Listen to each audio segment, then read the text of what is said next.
Okay, స్తోత్రం. ఈ video చూసి మీరు ఆదరిస్తున్నందుకు ప్రభుని బట్టి మిమ్మల్ని ఎంతగానో స్తుతిస్తున్నాను. ఈరోజు ఎక్కడ చూసినా కుటుంబాల్లో కానీ, బంధువుల్లో కానీ, సమాజంలో కానీ తరచుగా ఎక్కువగా జరిగేది ఏమంటే జగడాలు, కేకలు, వీధుల్లో శబ్దాలు జరుగుతూ ఉంటాయి.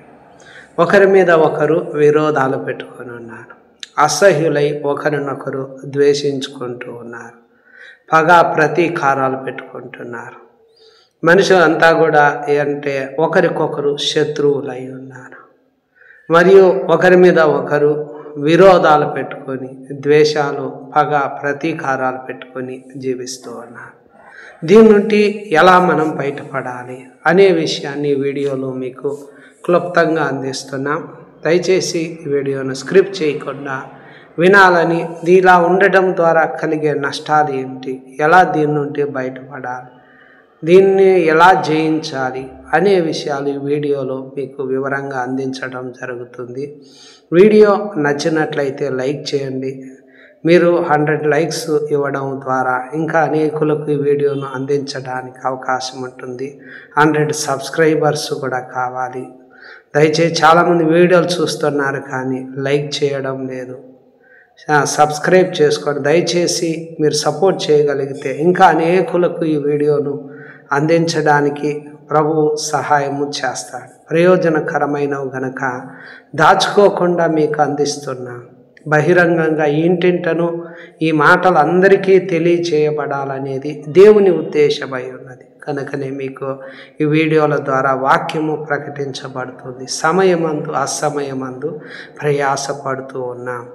సంపూర్ణమైన దీర్ఘశాంతముతో ఉపదేశిస్తూ ఖండించి గద్దించి బుద్ధి చెప్తున్నా. కనుక దయచేసి ఈ మాటలు మీరు వినాలని ప్రభు పేరట కోరుకుంటున్నాను. దేవుని వాక్యం అంటుందంటే, ఆయన తన వాడుక చొప్పున విశ్రాంతి దినమందు సమాజ మందిరంలోకి వెళ్ళి చదువుటకై నిలబడినాడు. ప్రవక్త అయిన యెషయా గ్రంథము ఆయన చేతికి ఇవ్వబడింది. ఆయన గ్రంథాన్ని విప్పినాడు. ప్రభు ఆత్మ నా మీద ఉన్నది, బీదలకు సువార్త ప్రకటించుటకై ఆయన నన్ను అభిషేకించాను, చెరలో ఉన్న వారికి విడుదల అన్నాడు. ఎందుకు యేసు రావడంలో ఉద్దేశం అంటే, ప్రభు ఆత్మ యేసు మీద ఉన్నది. ఆ యేసుకు దేవుడు తోడుగా ఉన్నాడు. ఆయనను పరిశుద్ధ ఆత్మతో శక్తితో యేసును అభిషేకించాడు. ఆయన తోడుగా ఉన్నాడు యేసుకు.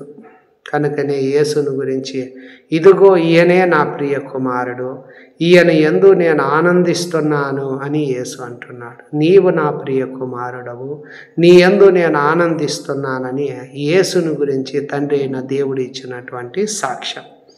కనుకనే ఆ యేసుకు దేవుడు తోడుగా ఉన్నాడు. ఎందుకు పంపినాడంటే, సువార్త ప్రకటించబడాలి. సువార్త ప్రకటించేదానికి ఆయన అభిషేకించాడు.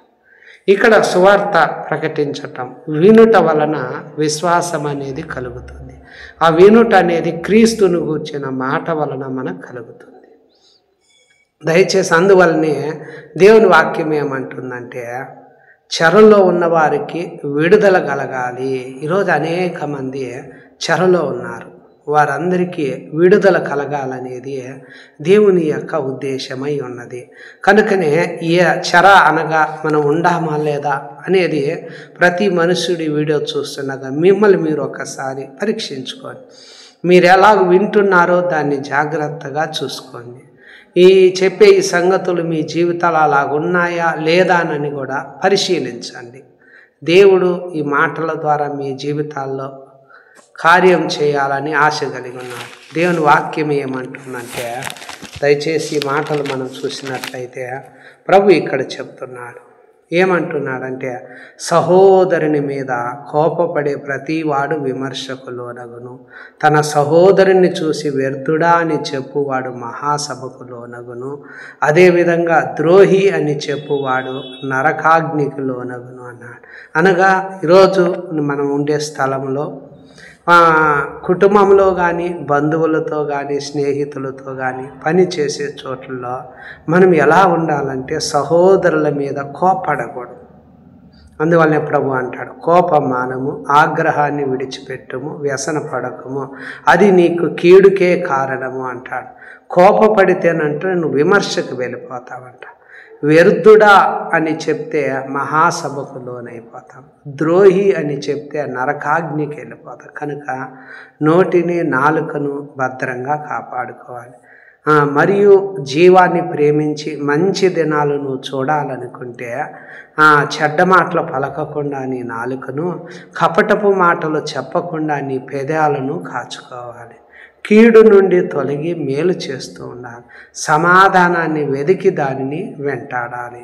కనుక దయచేసి నువ్వు మంచి దినాలు చూడాలనుకుంటే నోటిని జాగ్రత్తగా మనం కాపాడుకోవాలి. ఇతరుల మీద కోపపడకూడదు, ద్రోహి అని చెప్పకూడదు, వ్యర్థుడా అని చెప్పకుండా నోటిని జాగ్రత్తగా మనం ఏం చేసుకోవాలంటే కాచుకోవాలని దేవుని వాక్యం చెప్తుంది.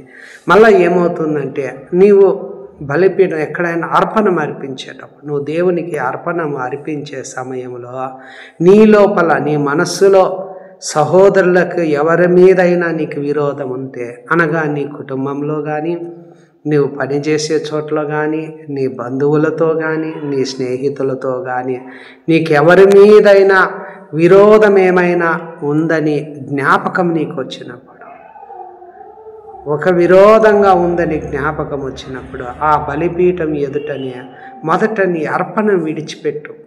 మొదట వెళ్ళి నీ సహోదరునితో సమాధానపడు, అటు తర్వాత వచ్చి నీ అర్పణం అర్పించు. ఈరోజు చాలామంది మనసులో విరోధాలు పెట్టుకొని దేవుని దగ్గరికి వెళ్ళి బలిపీఠం దగ్గర అర్పణలు అర్పిస్తున్నారు. అలా చేయకూడదు. మన సమాధానంగా ఉండాలి.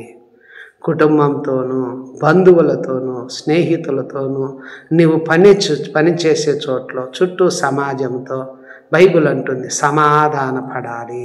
సమాధాన పరచువారు ధన్యులు, వారు దేవుని కుమారులు అనబడుదురు అన్నారు. కనుకనే మనం ఏం చేయాలంటే, నువ్వు బలిపీఠం దగ్గర అర్పణం అర్పించేటప్పుడు ఎవరి మీదైనా నీకు విరోధం ఉంది, కోపం ఉండాలి, పగ ఉండాలి, ద్వేషం ఉండాలి అని నీకు జ్ఞాపకం వస్తే, గుర్తు వస్తే, ఆ అర్పణం విడిచిపెట్టేసి మొదట వెళ్ళి ఆ సహోదరునితో నువ్వు వెళ్ళి సమాధాన పడాలి. అటు తర్వాత వచ్చి నువ్వు అర్పణం. ఒకవేళ నీ ప్రతివాదితో నీవు త్రోవలో ఉండగానే త్వరగా వానితో సమాధానపడు.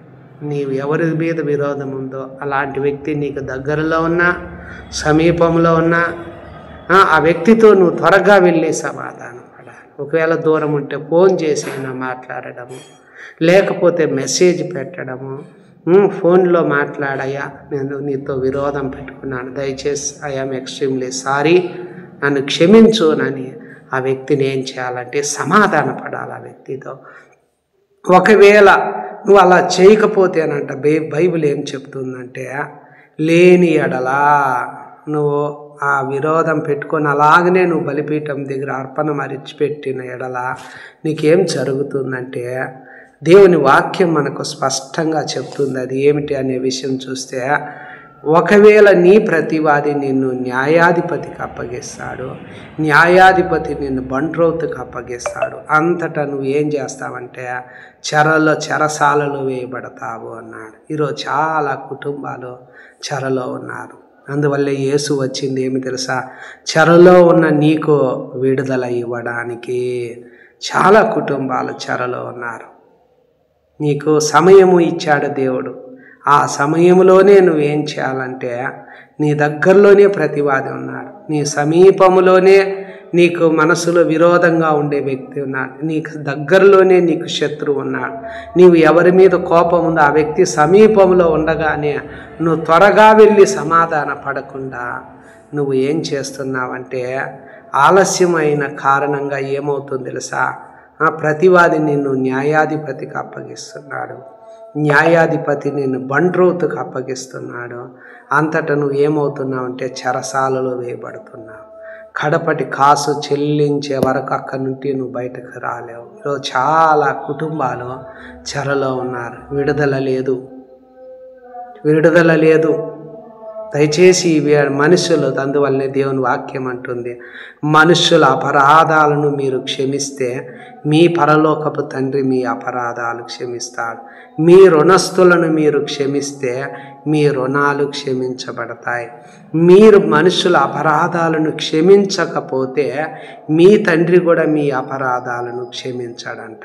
కనుక దయచేసి నువ్వు ఒకవేళ ఎదుటి వారిని మోసం చేశావేమో, మరియు గాయపరిచినావేమో, బాధ పెట్టావేమో, మరి ఎదుటి వారిని నిజంగా వాళ్ళని ఎన్నో విధాలుగా నువ్వు ఇబ్బంది పెట్టినావేమో, వారిని మొట్టమొదట వారి అపరాధాలను నువ్వు క్షమిస్తేనట మన తండ్రి నీ అపరాధాలు క్షమిస్తాడు.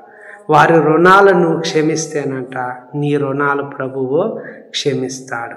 నువ్వు క్షమించకపోతే వారిని మన పరలోకపు తండ్రి కూడా మన అపరాధాలు క్షమించాడు.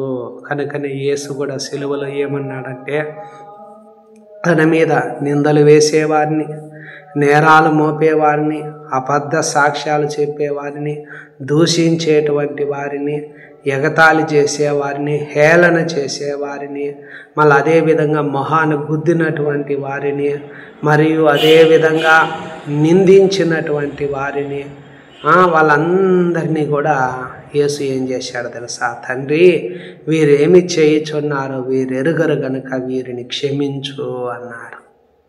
యేసు ఎలా క్షమించినాడో ఈ వీడియో చూసి నీవు కూడా నీ సహోదరులను క్షమించాలి.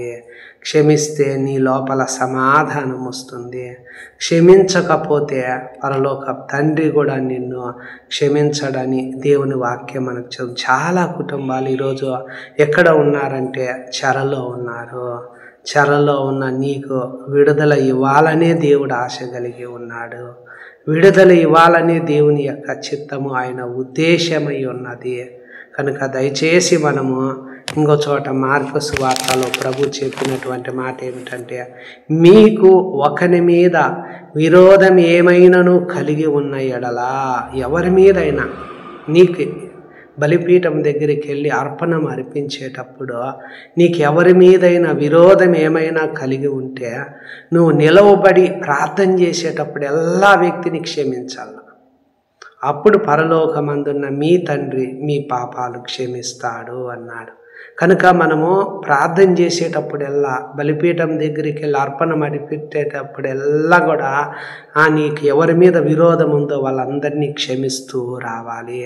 అప్పుడు పరలోకమందున్న మన తండ్రి నీ పాపాలన్నీ క్షమిస్తాడు. మేము మాకు వచ్చి ఉన్న ప్రతి వారంటే నీకు తెలిసిన వారందరినీ నువ్వు క్షమిస్తే నీ పాపాలన్నీ కూడా యేసు క్షమించగలడు. కనుక దయచేసి ఈరోజు చాలా కుటుంబాలలో ఎలాగ ఉంటున్నారంటే, దయచేసి దేవుని వాక్యం మనకి ఏమంటుందనే విషయం చూసినట్లయితే, దయచేసి ఒకరికొకరు ఈరోజు మనుషులు ఏం చేస్తూ ఉన్నారంటే అబద్ధాలు ఆడటం, అబద్ధం ఆడేది మాని ప్రతి వారితో మనం సత్యమే మాట్లాడాలి. కోపపడుడి కానీ పాపం చేయకూడదు. సూర్యుడు సాయంకాలంలోగానే మన కోపం నీలో నిలిచి ఉండకూడదు. ఆ కోపాన్ని పెట్టుకోకూడదు. కోపం నిలబడకూడదు. ఏం చేయాలంటే అపవాది ఎప్పుడైతే కోపం నీలో నిలిచి ఉంటుందో అప్పుడు అపవాదికి నువ్వు చోటిచ్చినోడు అవుతావో. వెనువారికి మేలు కలిగేటట్లు అవసరాన్ని బట్టి క్షేమాభివృద్ధికరమైన అనుకూల వచనమే పలకాలే కానీ దుర్భాష ఏదైనా నోటికి రాని. అంటే మన చేతికి డబ్బు ఉన్నప్పుడు అవసరమును బట్టి, అక్కరను బట్టి ఎలాగా ఆ డబ్బును జాగ్రత్తగా మనం ఖర్చు చేసుకుంటామో, అదేవిధంగా దేవుడిచ్చిన నోటిని అవసరమును బట్టి, అక్కరను బట్టి ఎలగల వినేవారికి మేలు కలిగేటట్లు అవసరాన్ని బట్టి క్షేమాభివృద్ధికరమైన అనుకూల వచనమే పలకాల కానీ దుర్భాషలు మాట్లాడకూడదు, చెడ్డ మాటలు మాట్లాడకూడదు. మరియు అదేవిధంగా దేవుని పరిశుద్ధ ఆత్మను మనము దుఃఖపరచకూడదు. మనుషుల మీద నీకు ఎవరి మీద విరోధం ఉందో వాళ్ళ మీద ఉన్న ద్వేషము, ఆ కోపము, ఆ క్రోధము, అల్లర్లు, దూషణ, దుష్టత్వాన్ని నువ్వు వదిలేసేయాలి.